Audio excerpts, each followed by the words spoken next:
Hello, and welcome to the next episode of Product Therapy.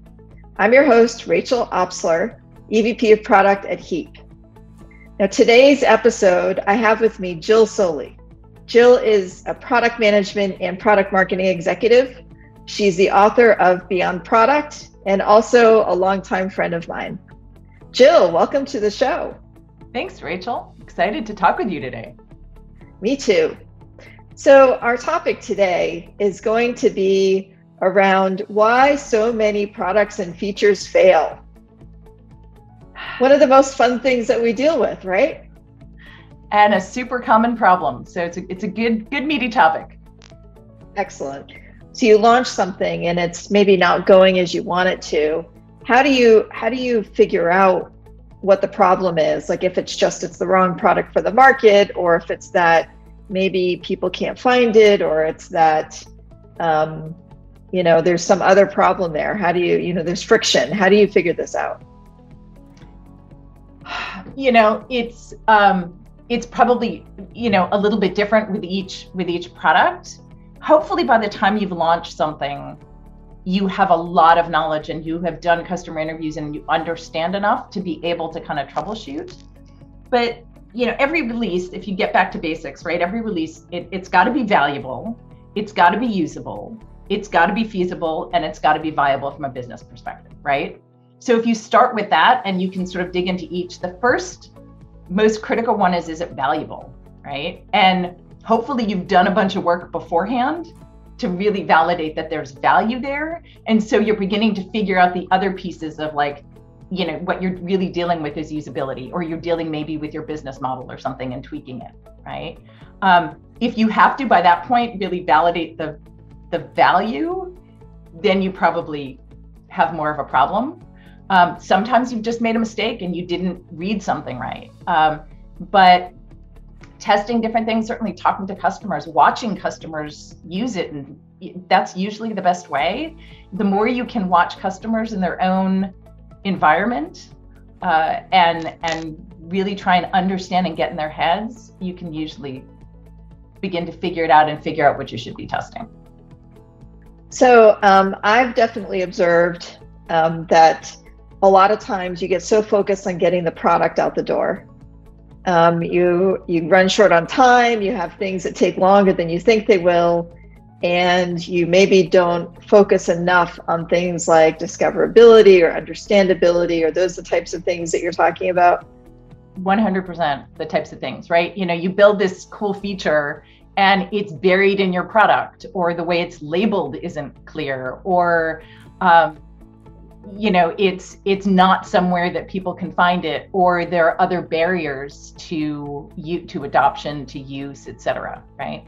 My favorite example of kind of where this went wrong was from several years ago, or sort of early in my career at Adobe. We launched a product called CS Live, which nobody remembers, I'm sure, other than those of us who lived through building it and taking it to market. It was the precursor to Creative Cloud. And when you hear and read the stories about Adobe Creative Cloud, right?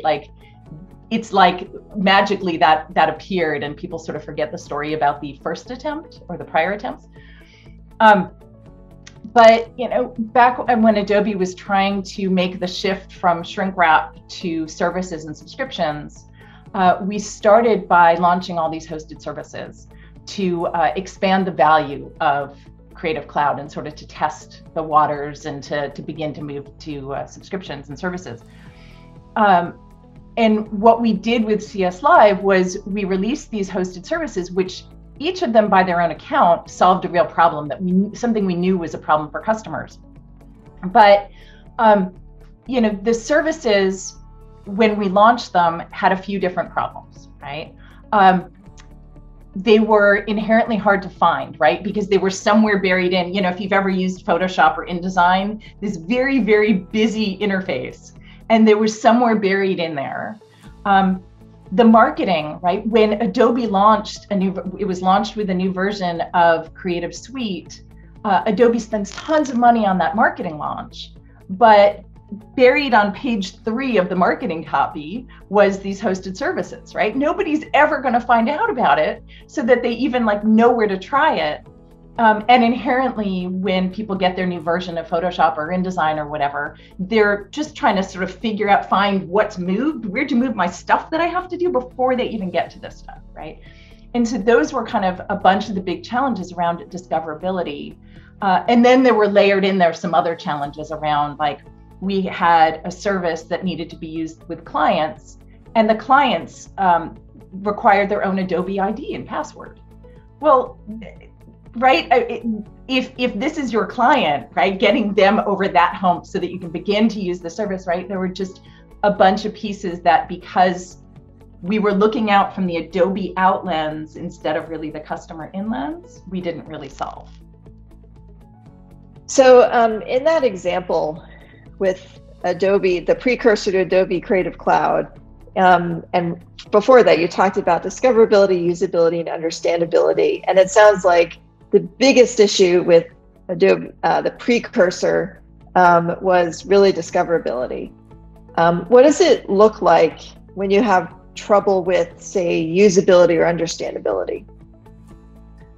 Yeah, so, I would say in that example, there were discoverability issues. There were also a bunch of usability issues, which I can go into, but there's another product that we launched back when I was at Freshworks, which had real usability, but we'll call it usability issues. The challenge was really sales, right? The buying it was really hard.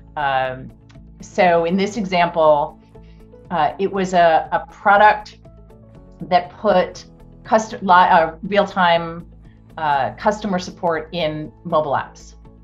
I'd say the biggest challenge with that product was that in the companies we were selling to, there was a product team that owned the app and building the app. And then there was a customer support team that actually would have to support it. And sales just got very complex because of all the different people then who had to be involved and approve and so forth and get it to work. That was probably the major reason that product didn't quite work, and they had to go back and rethink it. So it's just one example. I mean, a usability problem could be, like the example I gave before of this hosted service where customers wanted to, they would use it for creative reviews, right? Reviewing creative work with their clients. Well, to get customers to adopt it then, they first wanted to try it themselves and make sure that they could figure out how to use it and that it would work well with their clients. And then they had to, introduce it to their clients and get their clients set up. And oh, by the way, their clients needed an Adobe ID and password in order to use it, which was getting their clients to go and sign up and sign into it. I mean, that was a big blocker right there. There were it was layers of usability issues and sort of adoption friction that just made it hard to adopt.